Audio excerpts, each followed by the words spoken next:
Bonjour et bienvenue à cet épisode du Whisky Brunch. Aujourd'hui, on regarde des whiskies de l'île de Raasay.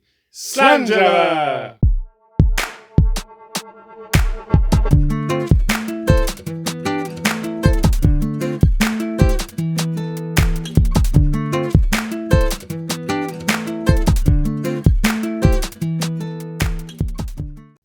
Salut Martin. Bonjour Alain. Salut à la maison. On espère que vous allez bien. Aujourd'hui, on s'en va sur une île encore, mais cette fois sur l'île de Raasay. L'île de Raasay. De Raasay. Donc, c'est une île tout près de Skye, au nord-ouest de l'Écosse. Il y a un petit ferry qui peut nous amener. C'est à 25 miles. Ben, c'est pas long. T'arrives sur Skye. C'est la seule distillerie sur l'île de Raasay qui a été mise en production autour de 2017. Ben, c'est construction 2014. 2014 à 2017, on va dire les premières runs, ça se dit-tu comme ça? Bon, on peut le dire de même. On va le dire de même. Puis ils font du gin en passant aussi. Oui, Ouais, ils font un j'ai gin. pas goûté. T'as-tu eu la chance de goûter gin, Non, j'ai essayé de mettre la main, étant un amateur de gin aussi, j'ai essayé de mettre la main, puis malheureusement, comme on retrouve beaucoup du botaniste qui est de nos amis de Brooklady, celui de Harry, c'est plus difficile à trouver. Ceci étant dit, donc, c'est une distillerie qui opère, qui a évidemment deux styles. Un style de 5000 litres et un spirit still de 3600. Fait que c'est quand même réduit. Je dis réduit, puis c'est pas négativement, mais c'est pas une hyper grosse production. C'est ça. C'est très petit, artisanal, je vais dire ça comme ça. Ouais. Juste par le volume. Exactement. Donc, le gin 2019, puis avec des botaniques. Un gin standard, là, du juniper, du genièvre, pardon, de la rhubarbe, etc., tout ça. Donc, les whiskies qu'on va vous présenter aujourd'hui, c'est des produits qui sont relativement faciles à trouver à la SAQ, trois d'entre eux. Le quatrième, un petit peu plus difficile, on l'a eu from Rest of Canada, on va dire comme ça. Martin, je te laisse aller. Le premier produit que tu nous présentes, c'est le base. Non? Mais je vais y aller avec le de base. De base. On parle de l'île de Raasay, le single malt. On parle d'un ABV de 46,4. Dans notre marché, autour de 98-99 $, ce qui est quand même, ça reste très abordable. Absolument. Très intéressant. Écoutez, on parle d'un whisky qui... parce qu'on parle, c'est peated, puis c'est pas peated. Je vais le dire comme ça. Oui. Parce que chez Raasay, ils vont mélanger du unpeated et du peated ensemble pour trouver une façon. Donc, on parle d'un produit qui va nous proposer 6 à 11 peut-être ppm. Donc, c'est pas peated. Je vais le dire comme ça. Pour les amateurs, là, voilà. C'est pas peated. C'est pas peated. Du first fill de whisky, du Virgin Chinkapin ou Chinkapin.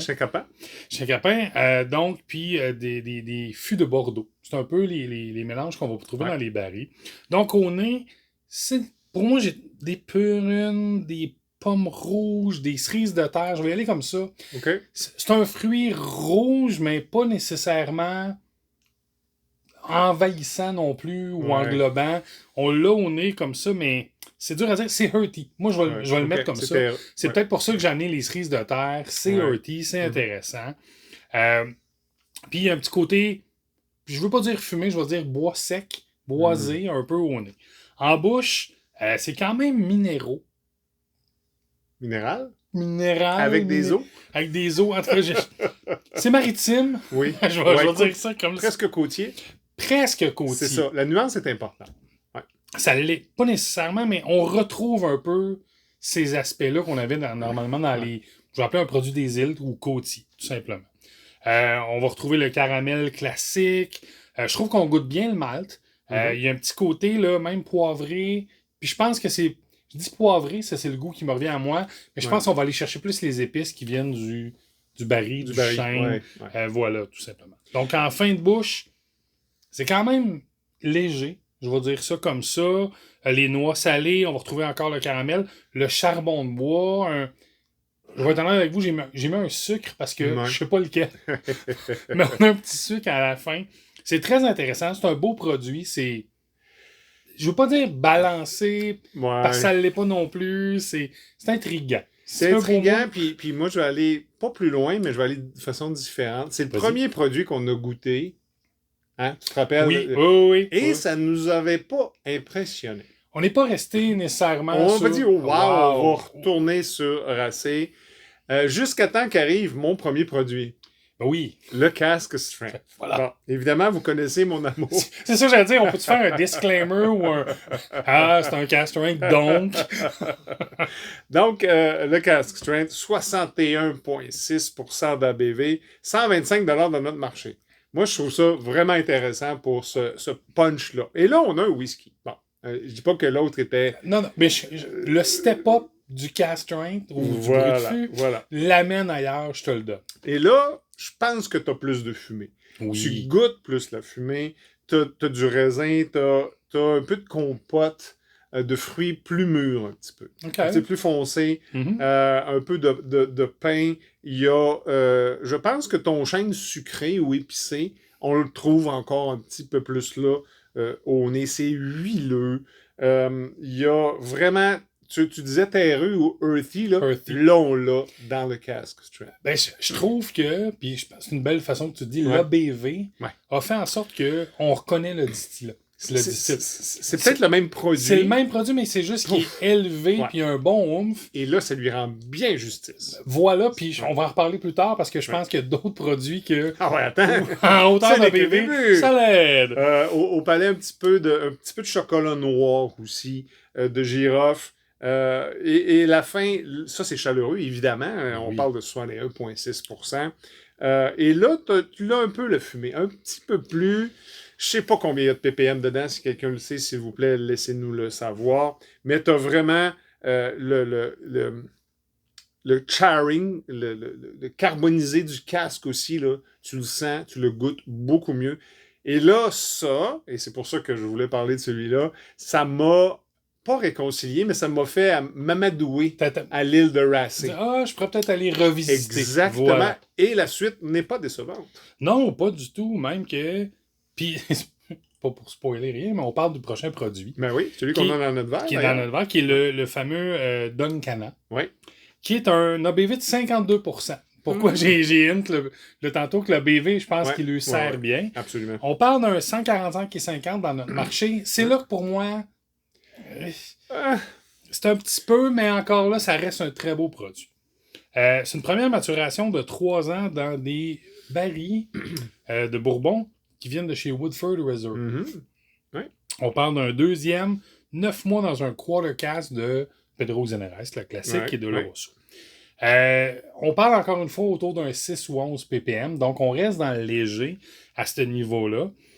Parce que le mix qu'ils ont fait, puis c'est ça qui est intéressant si tu as la chance, c'est pas tous les produits, mais ils ont une bonne série de produits sur leur site où vous avez une gamme, mais complète de l'information et du mix. Très bien fait, ce site. Très bien fait, oui, honnêtement. Ouais. Et le produit qu'on parle là, on parle d'un 53 de peated product, 53%, puis un 47 de unpeated spirit. Ouais. Donc, on a une très belle balance entre les deux. Ben, au nez, écoutez, c'est noisesque, parce qu'on avait besoin d'un. Oui, ça prenait un esque. Ça prenait un esque. On a encore une fois les écorces de pommes, une vanille, mais moi, ce que j'aime, c'est, je vais l'appeler comme ça, un feu d'été. La fumée d'un feu d'été, c'est pas agressant, c'est pas besoin pour réchauffer, c'est juste agréable. Un feu léger, là. Un feu léger. Tu pars pas à boucan au bout, là. Non, t'es pas dans le feu de camping le soir. T'es pas dans le feu de camping. Coucher, c'est un feu d'été, c'est là sur le bord, tu dis, ah, c'est le fun, on a un feu. C'est comme ça que je le ressens. C'est pas agressant, c'est très proche. En bouche, moi, j'ai retrouvé beaucoup le chocolat noir que tu parlais dans ton cache-train. À se poser la question si c'est l'ABV qui lui donne cet aspect-là. Je sais pas. J'ai retrouvé beaucoup les raisins secs. Okay. J'ai mis le pain d'épices, mais je pense que c'est pour donner une référence. Okay. Dans le sens que on a un petit côté vraiment pain, je vais l'appeler comme ça, un peu grillé. Gingerbread? Mais un gingerbread, plus vraiment... Pas trop, mais... Pas trop, mais on a certaines épices qui reviennent. C'est pour ça que je donne la référence. Un gingerbread, mais pas le gingerbread cookie à Noël qui goûte la cannelle à côté. Vraiment, non, on n'est pas là. On n'est pas là du tout. Pour un finish sherry, je le dis comme ça, parce que c'est comme ça qu'il est présenté. La bouteille, elle est Bourgogne aussi. On voit la couleur. Je pense qu'on le voit bien à l'écran.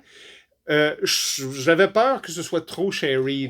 Mais au contraire, j'ai fait « Oh mon Dieu! » C'est hyper bien balancé. Il est hyper bien balancé. Le sherry ne prend pas le dessus sur le reste du produit. Puis c'est ça, quand je dis je ramène mon gingerbread, c'est ça, même en fin de bouche, vous avez un peu la muscade, les épices. Je pense que le bourbon aide beaucoup.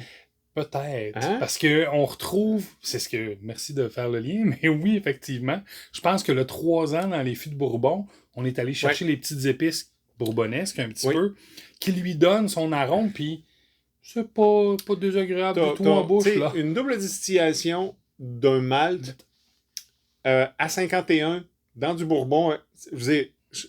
On vous donne la recette, là, mais ça le fait très bien. Ça le fait très, très La bien. petite séchitude à la fin me laisse pantois. Moi, je l'aime pas. Tu l'aimes, l'astringente un peu du vin, ben, En c'est fait, pas du vin en réalité, mais non. le même principe Exactement. que ça donne. Ouais. Et c'est là que, là, il a perdu un petit peu de points de mon côté, mais c'est minime, là. On chialer pour chialer, là. Non, mais le fini, oui, il t'amène vers un... Ouais. Mais 52% lui va très bien. Oh, très, très bien. Merci, Martin. Le dernier produit que je vous présente, c'est le Chinkapin Nasiya.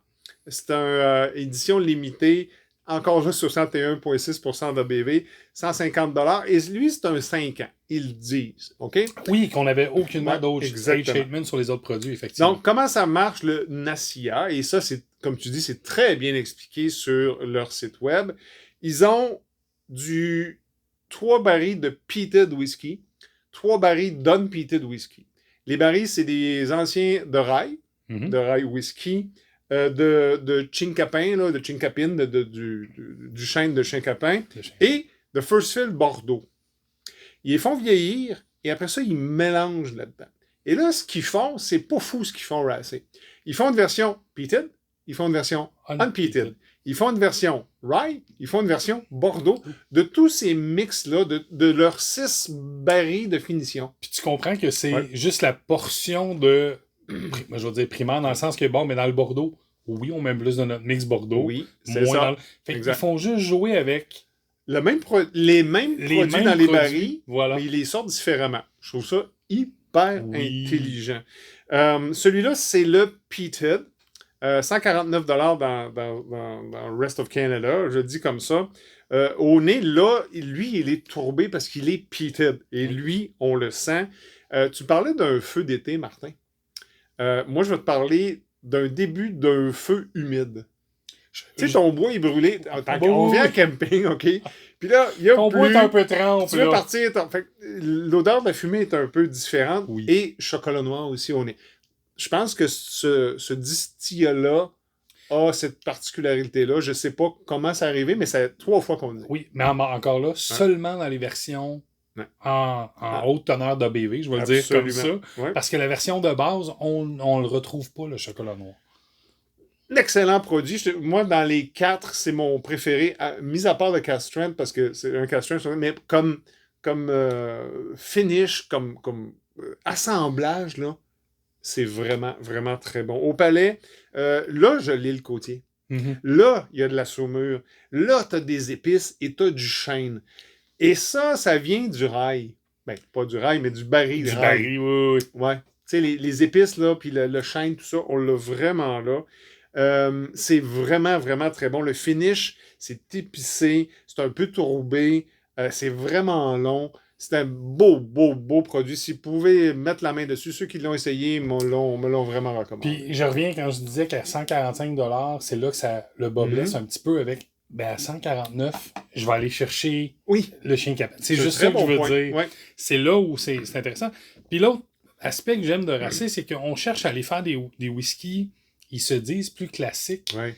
De la vieille façon qu'on faisait des whiskies Bradim, qu'on disait vraiment typiques des îles. Donc, c'est pour ça qu'ils ont essayé de garder la distillerie plus petite, plus proche, plus vraiment... On essaie de sortir... Ouais. Puis, ils se sont pas trompés. Je pense qu'ils ont un distillat très, très intéressant. Quelque chose de très intéressant à propos de Racé, c'est qu'ils font partie de Cask Share. Ouais. Cask Share, c'est que vous pouvez acheter le contenu d'un baril avant même qu'il sorte. Vous dites, OK, je veux ce baril-là. Vous choisissez des 6 qu'on a parlé tantôt. Cask Share le font avec plusieurs distilleries. Et vous pouvez le voir maturer. Je dis voir maturer, mais ou attendre qu'il sorte. Il y en a qui sont déjà sortis. Si vous voulez aller voir Cask Share, je trouve ça vraiment intéressant. D'ailleurs, ils ont un autre produit qu'on n'a pas, mais qui est disponible dans le Rest of Canada, qui est le Quercus Humboldti. J'adore ton latin. Ah ouais, non. Moi, je m'aurais essayé. Le Quercus humboldti, qui est un chêne, mais qui se trouve juste en Colombie En Colombie. et au Panama. Ils appellent ça du chêne colombien. Il est disponible. On n'y a pas goûté encore, mais probablement que j'aime beaucoup le principe de... Il est tout à fait possible qu'on trouve ça. Super gestion du bois. Je vais dire ça comme ça chez Racé. C'est très, très intéressant. Le programme de Barry est vraiment et j'ai hâte de voir, parce que comme tu dis, le chien capin, ça a été le premier qui ont mis un statement de 5 ans. Oui.